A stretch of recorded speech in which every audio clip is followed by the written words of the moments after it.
Thank you all for joining.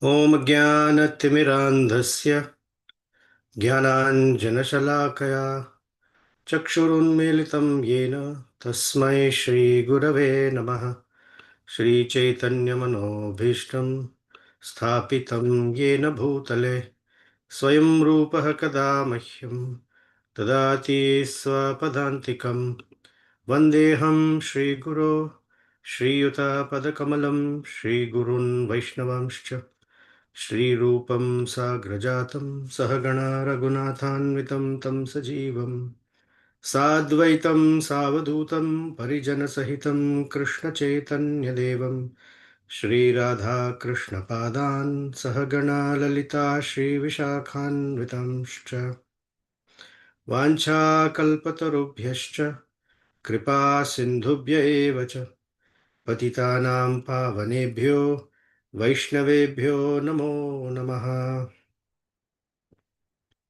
जय श्री कृष्ण चैतन्य प्रभु नित्यानंद श्री अद्वैत गदाधर श्रीवासादि गौर भक्त वृंद हरे कृष्ण कृष्ण कृष्ण हरे हरे हरे राम राम राम हरे हरे मनोजवं मारुततुल्यवेगं जितेन्द्रियं बुद्धिमतां वरिष्ठं वादात्मजं वानरयूथमुख्यं श्रीरामदूतं शिरसा नमामि कूजन्तं राम रामेति मधुरं मधुराक्षरम् आरुह्य कविताशाखां वन्दे वाल्मीकिकोकिलम् आपदामपहर्तारं दातारं सर्वसम्पदां लोकाभिरामं श्रीरामं भूयो भूयो नमाम्यहम् दक्षिणे लक्ष्मणो यस्य वामे च जनकात्मजा पुरतो मारुतिर्यस्य तं वन्दे रघुनन्दनम्. Welcome back. It's been a couple of weeks since we've been together. Because of the wonderful festivals of Janmashtami and Nandotsava and Srila Prabhupada's appearance day or Vyasa Puja. Amazing weekend and another amazing weekend coming up soon for Sri Radhashtami. Although we may not be speaking Ramayana, we do see things in the context of Ramayana, even when we are celebrating festivals like Janmashtami and Vyasa Puja, because these festivals, especially Vyasa Puja, is a glorification of or the commemoration of the appearance of such a wonderful Acharya, a shining, world-renowned Acharya who follows very similarly to the path taken by Sri Hanuman, who lives the principles of the Ramayana. Of course, he's a Krishna Bhakta, but I'm talking from the context of Ramayana. And it's very astounding how the principles that were there in that Treta Yuga, way back 3, 4 Yuga cycles before, still to date in the current context are valid, vibrant, and visible for us. So it's very special, very special. Coming back to where we are in Lanka. In Lanka, our dear friend Ravana recently got the most coveted prize of loser. He would never in his life faced this kind of, I guess, insult or defeat. So this is the first time when this arrogant fellow always used to sit like this on his throne and got whatever he want, raped and defiled any woman he wanted. Today is sitting on his throne after entering back Lanka because Ramachandra gave him the gift of life. Go back, sit in your palace, sit on your throne. consider who I am and whether you want to continue this fight. I'm giving you this chance. I'm not going to kill you today. After destroying his chariot, horses, horse drivers, the flag, the banner, everything, his bows, arrows, everything broken, shattered, including his ego, completely shattered. Sa pravishya purim lankam Ravana bhaya ardita. First time Ravana is experiencing fear. Bhaya ardita. Bhagna darpa stada. At that time, Bhagna darpa, his entire arrogance, audacity was shattered. Raja babuva. Look at the paradoxical words. He is calling him Raja, yet babuva became Vyathita Indriya. All his senses became weakened and troubled. And what was troubling him? Rama Bana Ardita. Rama Bana Bhaya Ardita. He was scared of Ramachandra's arrow, Rama Bana. That was the power of Sri Ramachandra. Then we need to know what kind of fear or distress he is in. So Valmiki gives us two analogies. Matanga iva simhena. Ramachandra is the lion, Narasimha, and he is the elephant. Generally, elephant is given, or the analogy of an elephant is generally given for someone who is reckless, callous, and mad. Because the elephant is called, it becomes maddened to becoming offensive. Matanga iva simhena, as if an elephant was tormented by a lion. Or Garudene iva Garuda Garudena iva Pannaga, as the snakes are tormented by Garuda. Then he became so tormented by the thought of Sri Ramachandra. Just the visual of Ramachandra mounting an arrow on his bow gave him the shivers. So Ravana sat on his golden throne that was dazzling. And as he's sitting there with his heart completely afflicted with fear, he's gazing upon those who are still alive and there, and then he spoke to them. I have been very austere, because he had done some real severe austerities to get the blessing of Lord Brahma. He says, today for sure all my austerities that I have performed has failed. Sarvam tat khalu. Khalu means certainly. Sarvam tat khalu me mogham yat taptam paramam tapaha. The austerity that I had gone through today has become mogha, has failed. Yet samano mahendrena manushena virjitaha. I am equal to Indra. Mahendrena manushena nirjita. I was defeated by an ordinary human being. What kind of austerity that I performed? What benefits did I get? So there must be a reason why I have failed all my austerities. I thought I was powerful from my austerities. It says that if you are austere, you become very powerful. Then he remembers, oh, many years ago, idam tad brahmano ghoram vakyam mam abhyupastitam. Mam abhyupastitam. Many years ago, Lord Brahma had warned me. What is that warning? Manushebhyo vijanihi bhayam tvam iti tat tatha. Lord Brahma told me, you should know that your life is in danger from a human being. And now it is coming back to my memory. That must be true.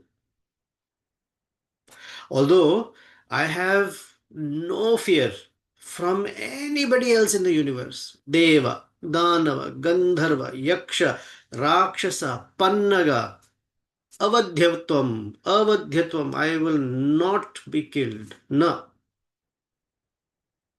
But I had not asked for immunity from human beings because I thought, human beings, what can human beings do to me? Hmm. Now, this human being, Rama, the son of Dasharatha, yes, he is born in the Ikshvaku dynasty. Now, Ravana is recounting all his sins and curses. Not all his sins. I mean, if he was to count all his sins, the wartime will be over. He's recounting the major offenses. He says, Ikshvaku kulajatena aranyena yat pura. Previously, Pura, the king Aranya, who was in the Ikshvaku dynasty, I had attacked him. And when I was trying to defeat him very badly by insulting him in war, he cursed me that I may not be able to battle you, Ravana, but one day another human being born in my dynasty, the great Ikshvaku dynasty, will defeat you and shatter your pride.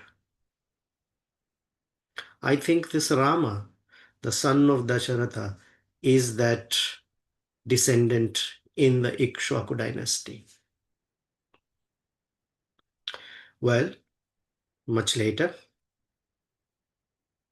I was also cursed by Vedavati. Shaptoham, I was cursed.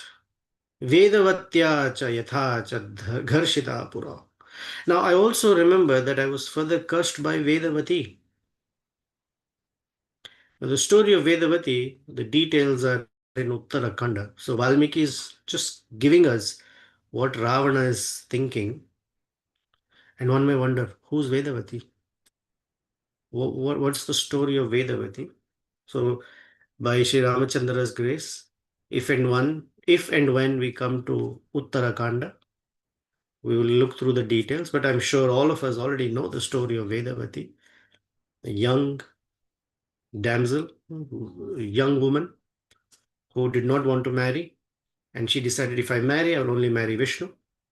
And she was in the forest in very simple cloth, fasting and meditating on Vishnu. So you can't even say that she was good looking because fasting emaciates the body. But the tejas in her was so powerful that Ravana became attracted and wanted to enjoy her body for himself. And that's when she cursed him. And she cursed him that I will come back and a woman will be the cause of your death, Ravana.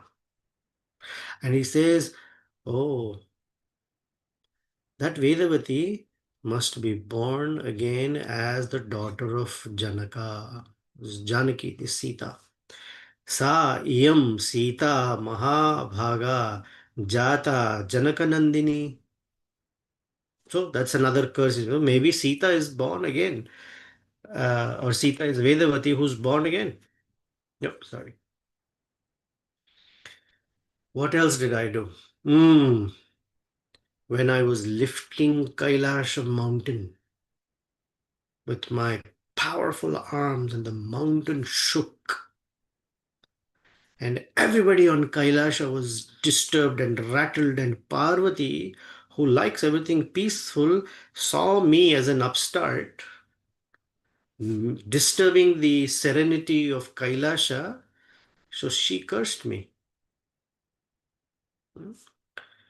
That Ravana, it'll be a woman who will be the cause of your ultimate destruction. Uma. And then Nandishwaraschapi. I've also been cursed by Nandi. When I went to Kailash, I saw Nandi. I laughed at him. And I said, what kind of a bull are you? You look like a monkey. And Nandi cursed me back saying, Oh, is that so? Guess what? You, your entire kingdom, your entire dynasty will be destroyed by monkeys. Because you think you're making fun of monkeys, you're calling me a monkey. Guess what? Monkeys will destroy everything that you have. Then he says, Rambha. During Kartik, we sing about Nalakuvera and Manigriva. Nalakubera's wife is Rambha. Ravana had raped Rambha. But what makes it even more, for the lack of a better word, an American word, yucky, is Nalakubera is the son of Kubera. Kubera is the older brother of Ravana. So, in one sense, Ravana raped his own daughter in law. We shouldn't say his own, but someone who's in the category of his daughter in law. Because he's maddened by lust to such a degree. As soon as he looks at a good woman, he thinks, she's for me. He doesn't care whose wife it is, who she is, what her, nothing at all.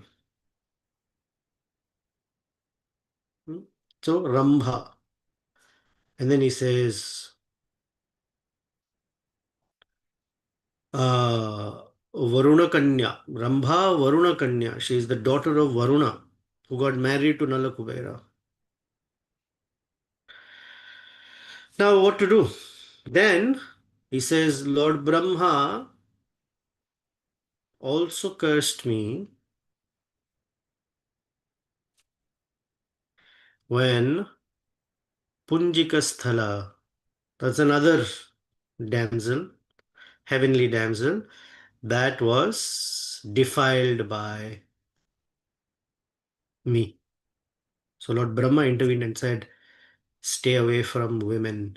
If you touch or force yourself up, not touch, if you force yourself upon a woman without her consent, you will die immediately. This is one reason he has not forced himself on Sita Devi. Of course, Sita Devi's chastity is her own protection because she told him, Bhasmarha, if I graze at you angrily, Ravana, you will be a heap of ash right there. But the only reason I'm not doing it is because I am in tapasya. I have not received Sri Ramachandra's order or sanction to do so. Otherwise, it's very easy. That's why she doesn't even look at him. She's looking down at the ground when Ravana is talking to her. Because if she looked up, there wouldn't be a Ravana. So then Ravana said, enough is enough. I have to be able to find ways in which I can continue fighting this war. Okay, let Kumbhakarna, who's very, very strong, capable. In fact, when he stands up, even the Devatas will run away. Even the Rakshasas, Yakshas, Gandharvas, Kinnaras, Kimpurushas, everybody will run helter and skelter because his size is too big, powerful. Let Kumbhakarna be woken up. Because Prahasta has been killed. He has been defeated himself. So he said, okay, everybody, get all your captains at the different gates of Lanka and protect Lanka. Keep a watch. What if Rama and Sugriva, Lakshmana, Hanuman, Jambavan, all the monkeys started plundering all the four gates and attack? So protect Lanka. Meanwhile, go and wake up Kumbhakarna. That fellow has been sleeping without any care because he is so enamored by lust. No, his lust and Ravana's lust are different. Ravana's lust burns his senses. Kumbhakarna's lust has sedated his senses. So he's not even aware of anything. And Ravana was angry. That younger brother, that Rakshasa, is a complete useless fellow. He is always sleeping. And when he sleeps, it's not like he wakes up soon. Nava, 9 months. Sapta, sometimes 7 months.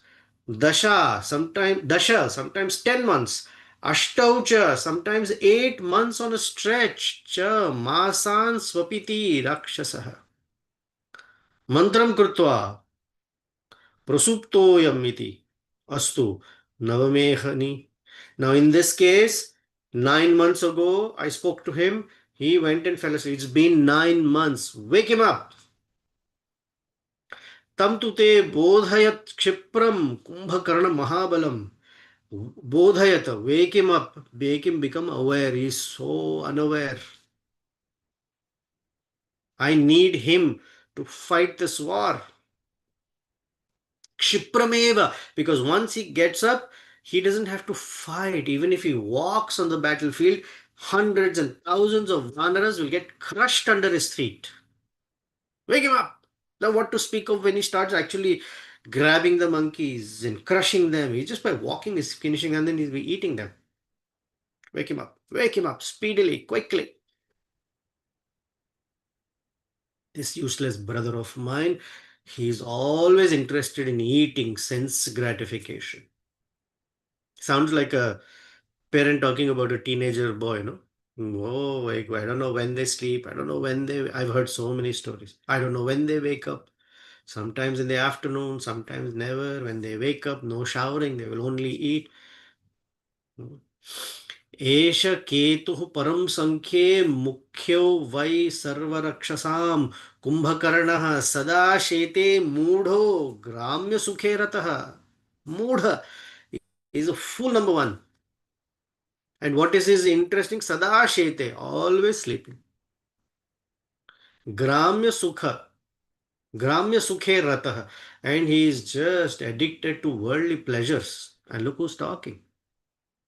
Now, Ravana doesn't consider himself similarly Gramya Sukha because he wakes up in the morning, he does his puja, and then he runs after other people's wives. So he thinks he's so much better. But this Kumbhakarna, useless fellow, only eating and sleeping. No use at all. But I need him to be woken up because once he wakes up,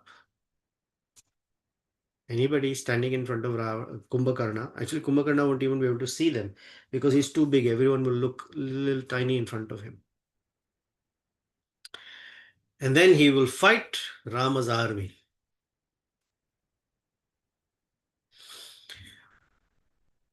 Kumbhakarna represents the very lowest grade of tamoguna, ignorance, where the entire purpose is to eat and sleep, eat and sleep, eat and sleep.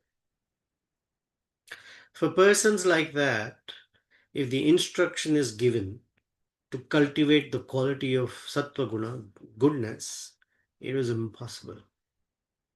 It's very, very hard. Of course, the grace of a guru can do any magic. I'm not speaking of that. I'm speaking in general. So to motivate persons like that who are in deep slumber, consciousness wise, they need to be motivated through the mode of passion.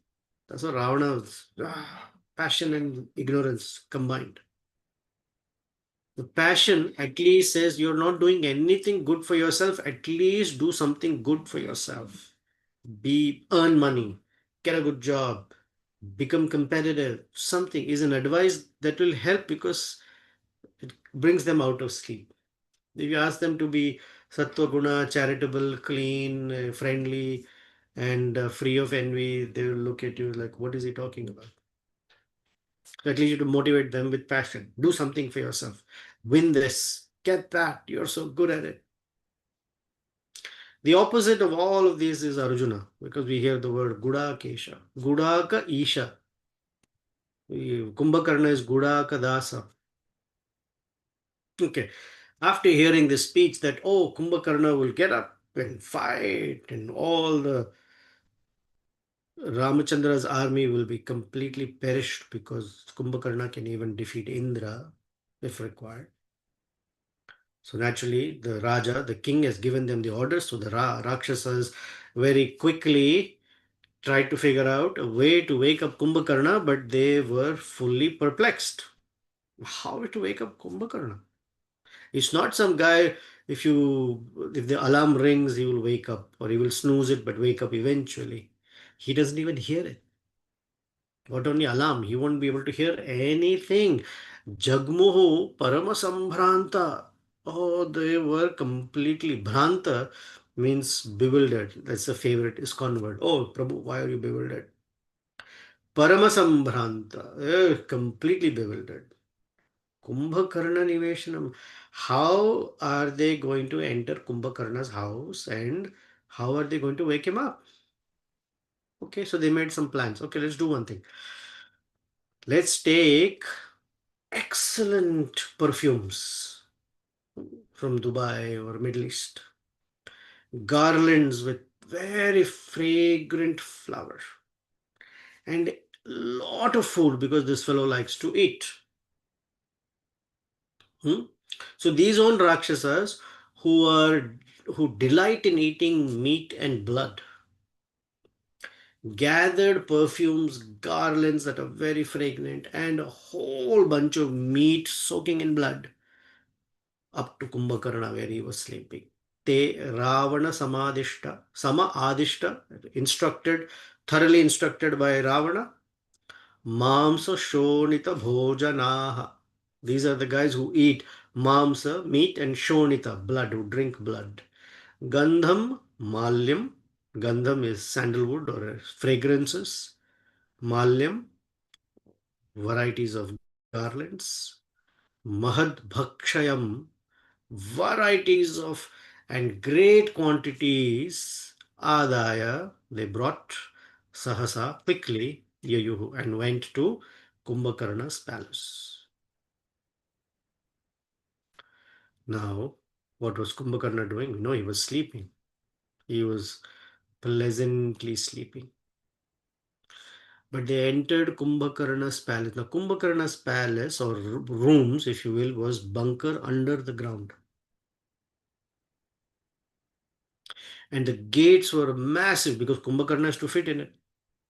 Massive gates, and the gate was 1 yojana high. And so 1 yojana high, 1 yojana wide for Kumbhakarna to be able to enter. Everywhere there was fragrant flowers, and somehow they were trying to enter Kumbhakarna's little place of sleeping, but they were not able to go because they were being pushed by a force of air. And that air was coming from Kumbhakarna's nostrils because he was snoring and exhaling with such force that hundreds of Rakshasas could not enter. They were being pushed back by the wind. Somehow pushing forward through that. Have anyone been in a windy cyclone or hurricane type wind? You know how it pushes you back. Where I live, the lake is right next door. So sometimes the gusts of wind are so strong that even if you're walking forward, you're being pushed back and you have to lean forward and somehow make yourself be able to take a few steps forward. And that wind is coming from the lake, which is over here. The wind is coming from Kumbhakarna's nostrils. So they somehow are trying to make steps forward. Oh, very beautiful, delightful place full of fragrant flowers, yet the fellow wouldn't wake up. And the whole thing is decorated with precious stones and gold. And they were like, wow. And they see Kumbhakarna, who's so adept at sleeping. Part of it is a curse from Lord Brahma. But my gosh, once he falls asleep, he doesn't wake up. So then they started trying to wake up Kumbhakarna, who himself looked like a, Valmiki says, a scattered mountain. Mahanidram sametaha pratyabodhayan Kumbhakarnam vikirnam iva parvatam. Vikirna, a mountain that is spread out like this. Okay, how did they try and wake him up? Now, this fellow, uh, he's sleeping there, hissing like a serpent. And by his breathing, people, the Rakshasa are being pushed away. So, as he exhales through his nostrils, they're all pushed away.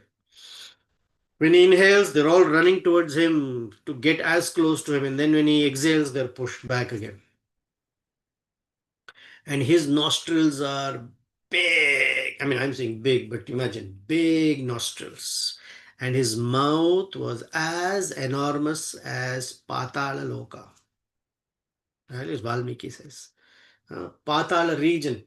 When he opens his mouth, you can as you see the entire Patala. When Krishna opened his mouth, you saw the entire creation. Very different. This guy is a terrible demon. Hmm. And the thing is, whenever he opened his mouth because of his snoring, his mouth emanated horrible bad odor because he didn't brush his teeth. A bad odor of food, fat, blood, and Valmiki says from his unrinsed mouth. Yet his head was shining like the rising sun, or the sun, because his golden kiritam. He was wearing this helmet and he fell asleep just like that. You've seen people who fall asleep in the same clothes that they've been wearing all day.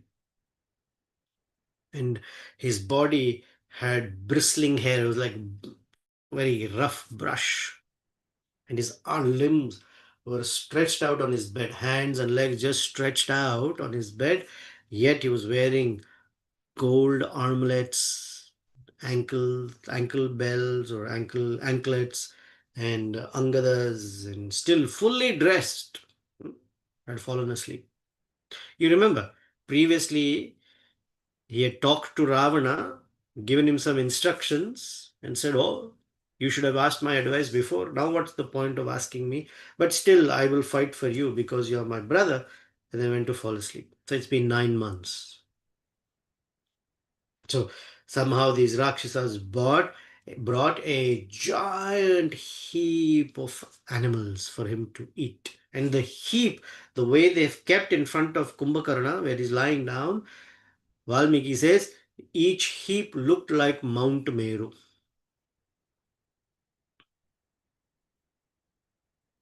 ततश्चक्रुं महात्मानः कुम्भकर्णस्य चाग्रतः भूतानां मेरुसङ्काशां राशिं परमतर्पणम्. Meru Sankasha, as if Mount Meru, full of heaps of animals. Hmm. Okay, what else did they bring? They brought antelopes, buffaloes, pigs, and whole varieties of beverages for him, right? And heaps of food.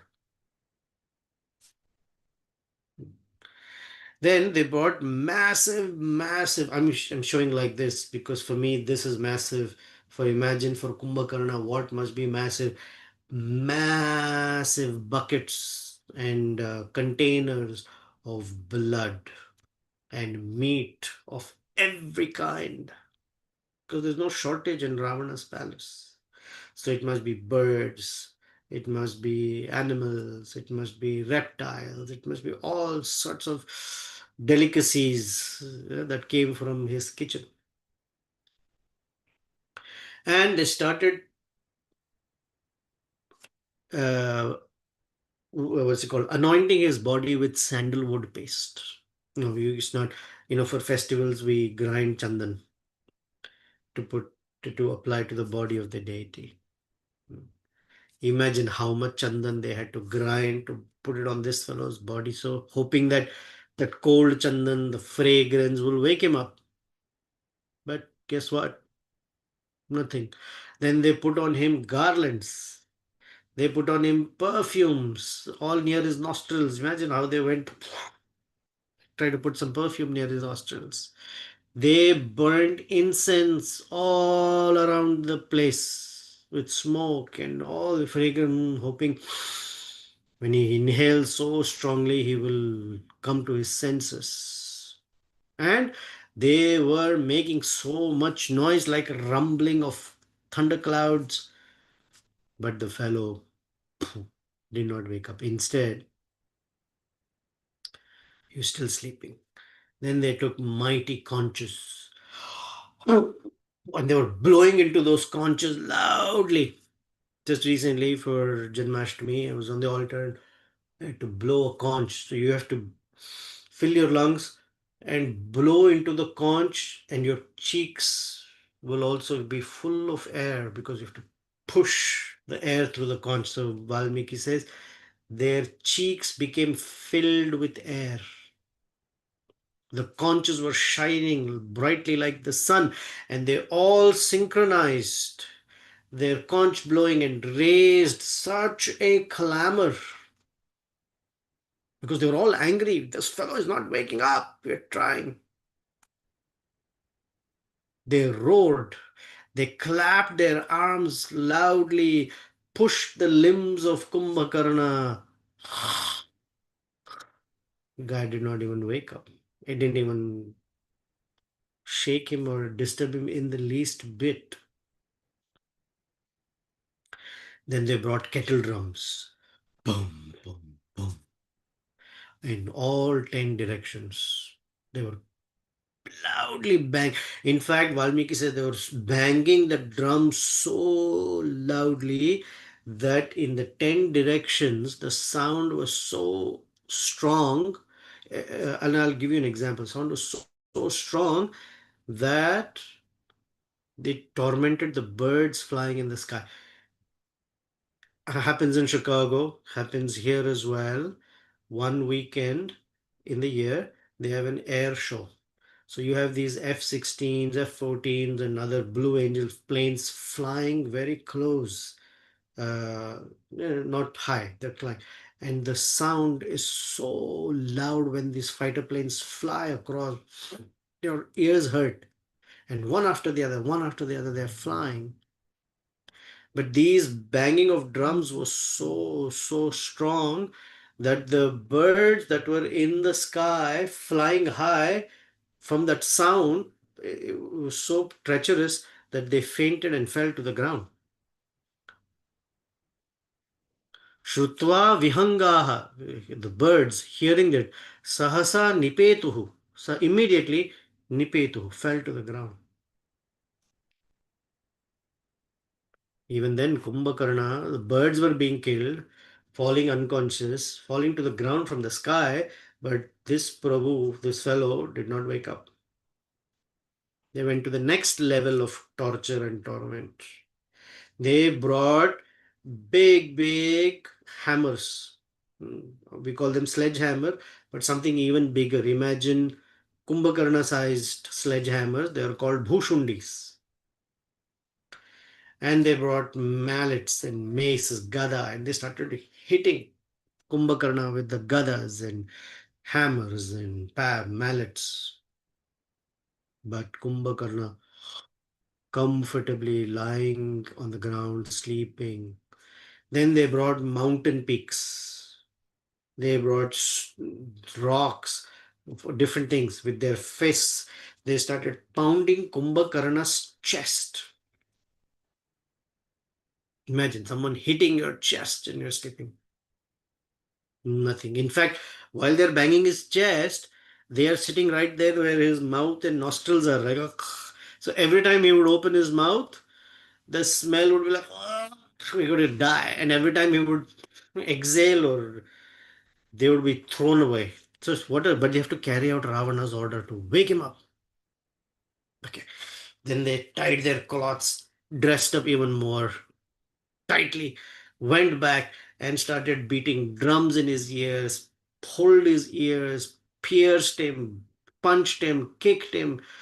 I mean, they can't kick him; they will die. But they tried all sorts of ways. You know how many Rakshasas were there trying to wake up Kumbhakarna? 10,000 Rakshasas surrounded Kumbhakarna, who was looking like a mass of coal, charcoal, really. They were striking him from all sides, roaring, shouting, yelling, piercing. Nothing. Then they started going for even more violent ways of waking him up. They got horses, camels, donkeys, elephants, whips, gourds. Elephants were walking on his body, thumping, crunching. Nothing. Horses, while they are beating drums, whipping him. They were pounding his limbs. They got heavy logs, metals, pestles. But this fellow would not wake up. Not at all. Not in the least bit. So deep in sleep. They tried what all ways to wake him up. Because of the curse of Lord Brahma. What to do? Then the Rakshasas, the 10,000 Rakshasas were to wake him up, became so angry. They're shouting, they're tearing, they started pulling his hair from his head. Others started to bite his ears. Then they brought water. Sometimes you sprinkle water on the, what you wake me up? So they brought water, not just little water, but large, massive buckets and pails of water and poured it on Kumbhakarna. But the fellow did not even stir a little bit. Na praspande mahar nidravasham gataha. Na praspanda. Spandana means to react, to, to, to respond. Na na praspandate. Did not even shake a little bit. So what they do is that they brought hammers that had spikes in them and banged his head with those mallets. They banged him on his chest and limbs with that every time would poke, would go into his skin. But he did not wake up. They brought with whips, then they brought 1,000 elephants. And the 1,000 elephants were made to run back and forth on his body. Only then, little did he shake like that. And finally, his eyes opened a little bit. But imagine if you've ever had that experience that your eyes are open, you're a little aware, but the eyelids are so heavy that you are not sure where you are. You're still very sleepy. I know this very well personally.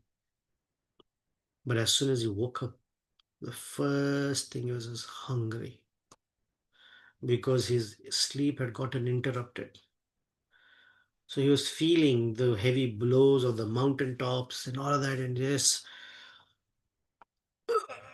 he stretched himself and somehow stood up on his feet.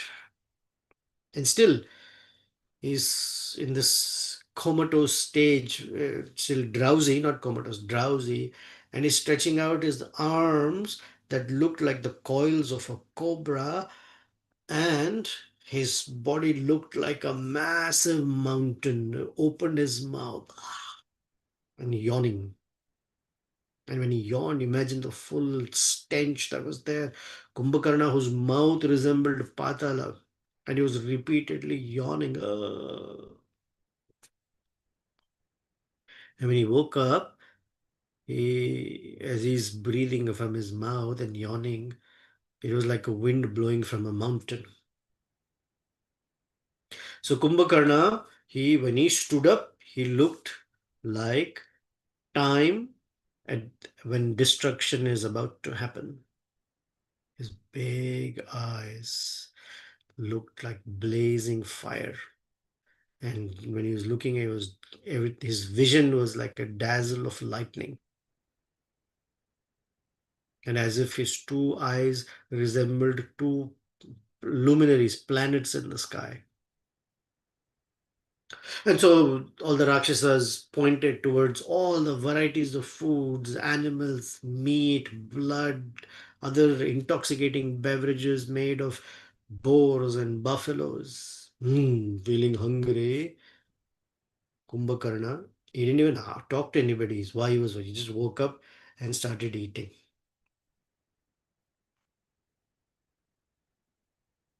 Then when the Rakshasas realized that he was seated, he was eating, they all came in front of him respectfully, with their heads bowing low. Hmm.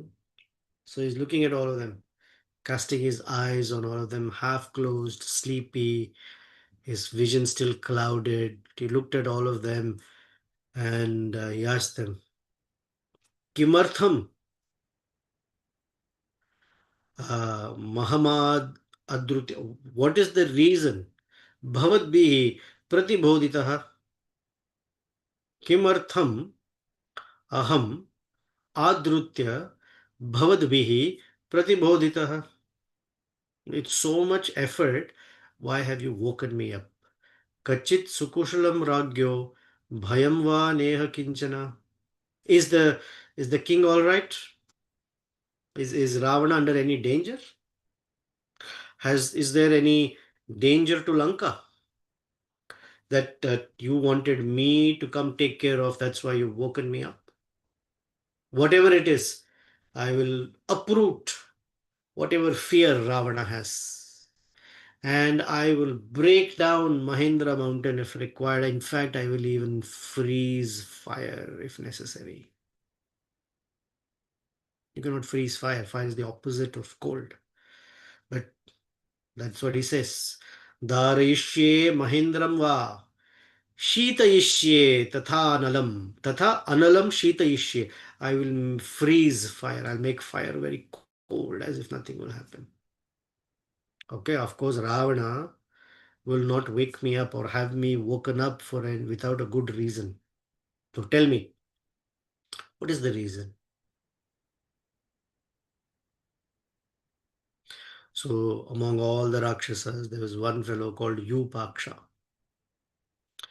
Yupaksha, with his palms folded, told Kumbhakarna, Nano deva krutam kinchit bhayam asti kadachana. We are not under any fear by the devatas because usually they are fighting the devatas. So Kumbhakarna said, I can freeze fire. I can crush the mountains. I can do everything. What is it? Na devakatam kinchit bhayamasti. No, we don't have even the slightest of fear from the devatas. Manushanno bhayam rajastul tumulam samprabodhate. You've been woken up because we have a very big difficulty from a human being, from human beings. Now, the kind of danger that we are facing has never come to us from Danavas, Daityas, or anybody. So, this is the first time we are facing such a horrendous difficulty that we have never experienced. So, this is new for us.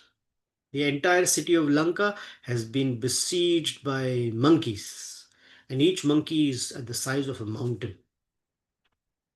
And Rama, who's at the head of that army, is tormenting because we have abducted his wife Sita.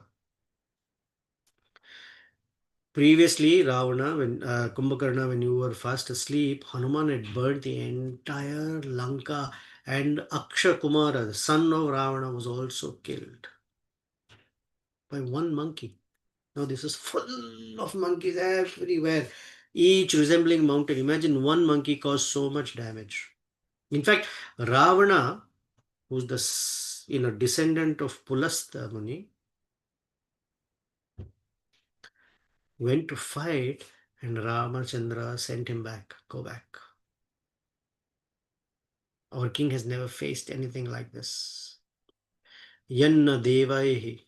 kruto raja napi taiterna danave कृतं कृतः स इह रामेण विमुक्ता prana samshayat.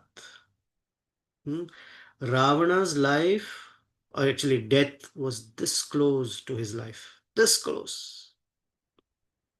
This has never happened even from Daityas and Danavas or anybody, but this much, and then Ramachandra sent him away. When Kumbhakarna heard the report of Yupaksha that his older brother was in such distress, Kumbhakarna rolled his eyes and told Yupaksha, "Oh, just this very day, O Yupaksha, the entire army of the monkeys, also Rama, Lakshmana, I will finish. Only then I will come in front of Ravana. Otherwise, I will not face him. I will just finish everybody. I will gorge on the meat of the Vanaras. As I'm walking, I will just grab thousands and thousands of monkeys and swallow them as if I'm eating some snack.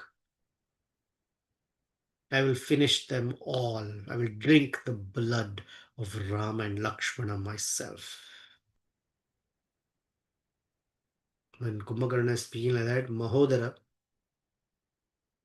he also came in front of Kumbhakarna with folded arms. And Mahodara was also very angry. He said, "You should conquer the enemies only after hearing from Ravana. You can't just go to the battlefield like that, because you have to not just use brute strength. What about your intelligence? Think something. Hear from Ravana what assignment he's going to give you."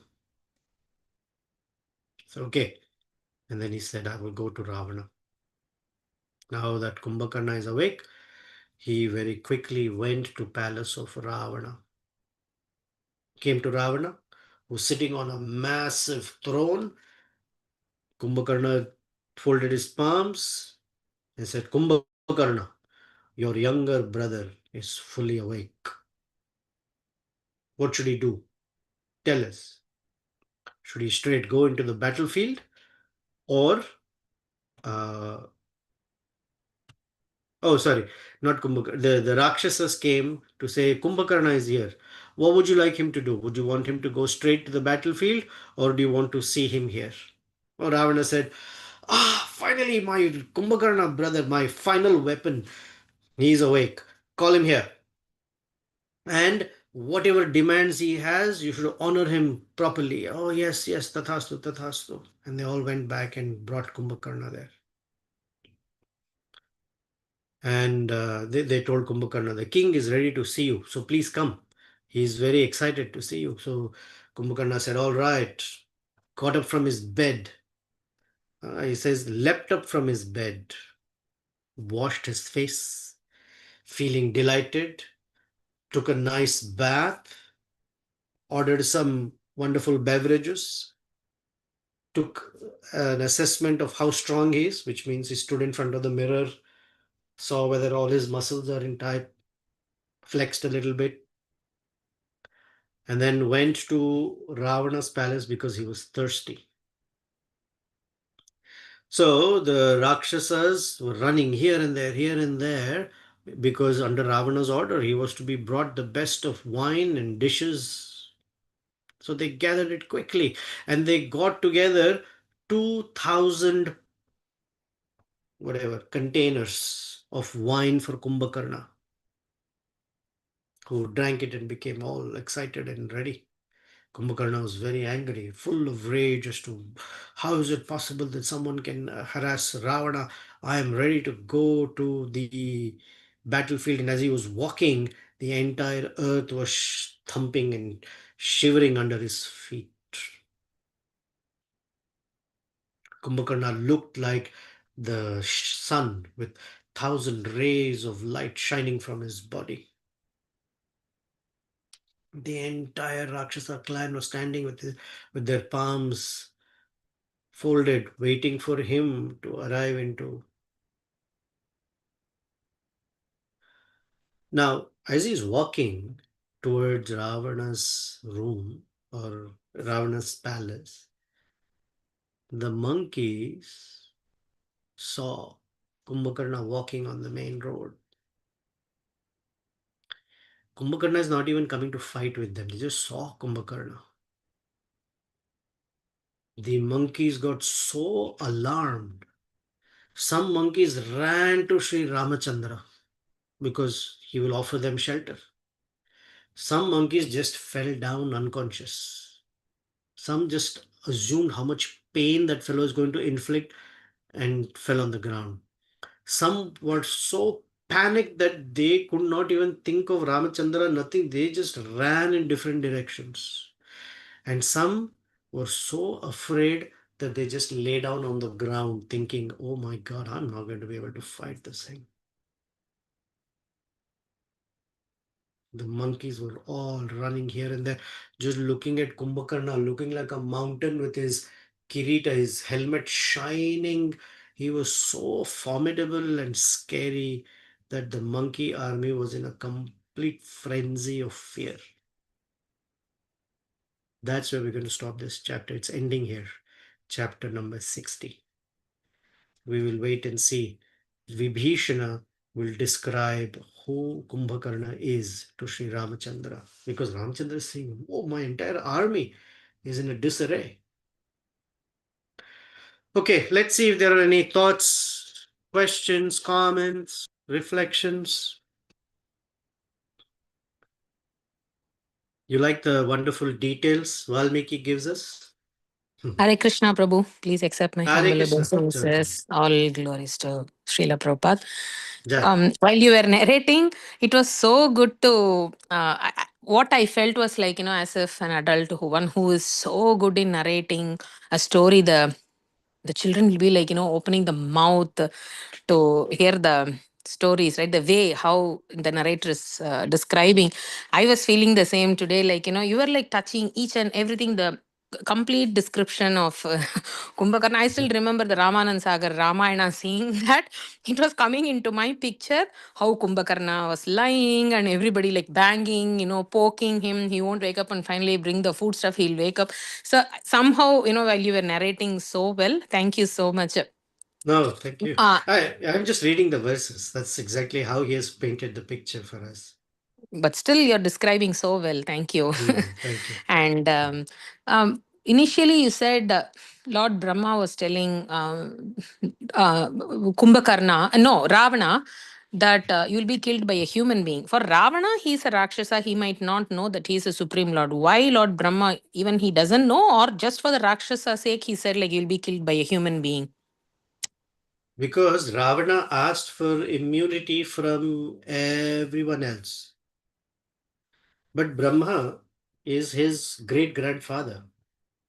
And after he had given him his blessings, he told him, the one place that you did not ask for is human beings. That's where your danger is. That's where it's going to come from. Then, when he had defiled Punjikasthala, Brahma warned him. What you're doing is very, very dangerous for you. You will die if you ever violate another woman. But he's also his great grandfather. I So both understand, warning but and blessing. It was not a my question. curse, but it was a warning, because he did not ask for human beings as someone to be immune from. Yeah, but why not Brahma say that you'll be killed by the supreme personality of Godhead? Why not? That's my question. Because Ravana had asked for invincibility, and to say that the Supreme Lord will come down will violate the uh, another curse by Aranya, who said, in my Ikshvaku dynasty. Plus, Sri Ramachandra wants to come as a human being, so he's relatable to all of us. There's so many reasons why Ramachandra has to come as a human being. If he says Lord Vishnu has killed you, then that's it. Lord Vishnu can kill anybody. He doesn't need what's his name? Ravana doesn't need any of these. The question that is raised is, does the Lord really need to appear in a human form to kill Ravana? Somewhere Ramachandra is just press a remote control button and Ravana will die in a second. Same with Hiranyakashipu. Why this Narasimha avatar is required at all? Just one little heart attack, and Hiranyakashipu can just be finished. Mm. Mm. But it And I is was part of, also, yeah. yeah, I was also admiring, I mean, astonished to see, like, usually we have heard and people, I mean, devotees saying, right? Devotees are so intelligent because they practice bhakti. Being a Rakshasa, still Ravana is so clever. How he's like, Mm, why this is happening? He's able to connect everything. Like, he's able to think what are the reasons why this is mm, happening, right? mm. I that was very surprising for being a Rakshasa, Mandabuddhi. No, they're very sharp. That was kind Yeah, of he's surprising for sharp, me. Hmm. but he's dull witted. If a normal human being recognizes, oh, these are all that's coming back to me, even a dull human being to some degree will say, maybe I should stop doing these things. What does Ravana say? Oh, maybe all these curses are coming. Wake up, Kumbhakarna. We Oh got to yeah. finish Rama Lakshmana. Yeah, true. Because the lust is very, very strong. He cannot consider the alternative that if you give Sita back, I'll be alive. I'll be enjoying the same things. Vibhishana told him. You're the one who sings those verses. Vibhishana told him. No need. Just we'll all live happily. Happily with all our family and friends. No need any issue from Ram. Oh, I will not give Sita back.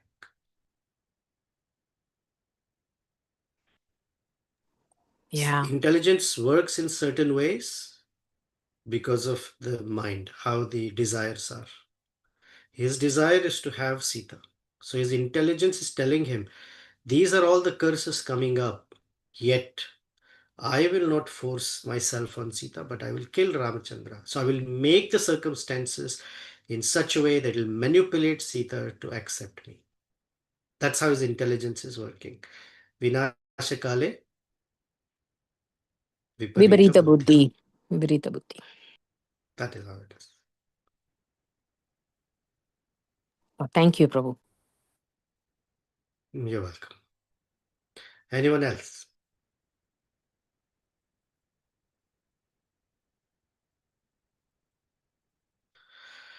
Narrating 60 verses took a whole hour. Ooh. Anyone? Anything about Kumbhakarna? Okay. We'll stop here because it is Kumbhakarna's description. We may be influenced by some of that sleepiness. Hopefully, you'll smell lovely, fragrant food, prasadam. You'll smell some incense, and if you have some reflections, you're welcome to share on the group. In fact, I encourage you to please share. It keeps the message alive and enters, and we're able to see the world, our own self, from the words of Sri Valmiki Rishi. Thank you very much. Shri Shri Sitarama Lakshman Hanuman Ji ki Jai. We pray that we are somehow graced by Sri Ramachandra's glance, Sita Lakshmana Hanuman's glance, that the sleepiness, the intoxicating influence of that which puts us to sleep uh, in our devotional life may be taken away by the Supreme Lord and His wonderful devotees. Thank you. Hare Krishna. Srila Prabhupada ki Jai.